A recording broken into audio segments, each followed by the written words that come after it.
Hello everyone, I am Chandni startup consultant. So आज की इस वीडियो में हम बात करेंगे ई अनुसंधान रजिस्ट्रेशन के बारे में।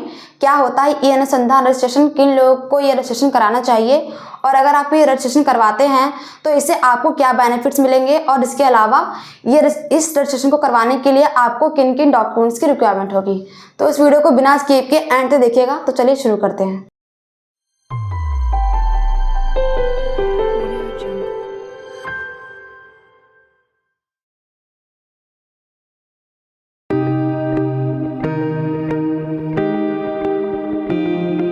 तो सबसे पहले हम बात करते हैं ई अनुसंधान रजिस्ट्रेशन होता क्या है। तो ई अनुसंधान रजिस्ट्रेशन एक गवर्नमेंट पोर्टल होता है, एक वे होता है जिसके थ्रू गवर्नमेंट से ग्रांट लिया जा सकता है।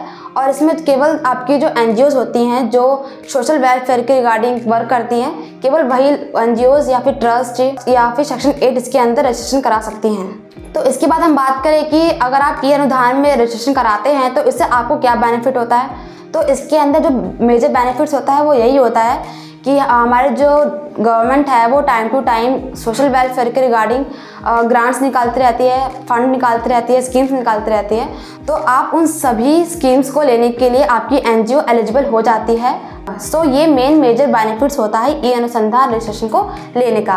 तो इसके बाद हम बात करें कि इसके लिए कौन कौन से डॉक्यूमेंट लगते हैं, कि अगर आप ये रजिस्ट्रेशन कराते हैं तो आपको किन किन डॉक्यूमेंट्स की रिक्वायरमेंट होती है। तो देखिए, इसके अंदर सबसे पहला तो यही आता है कि आपकी एनजीओ के अंदर नीति आयोग का या एनजीओ दर्पण का रजिस्ट्रेशन होना मैंडेटरी होता है। इसके बिना आप ई अनुदान में रजिस्ट्रेशन नहीं करा सकते हैं। और इसके अलावा आपके एनजीओ में जितने भी डायरेक्टर्स हैं उनके केवाईसी डॉक्यूमेंट्स की रिक्वायरमेंट होती है। बाकी डॉक्यूमेंट्स आपको स्क्रीन पर दिख जाएंगे, आप स्क्रीनशॉट ले सकते हैं उनका।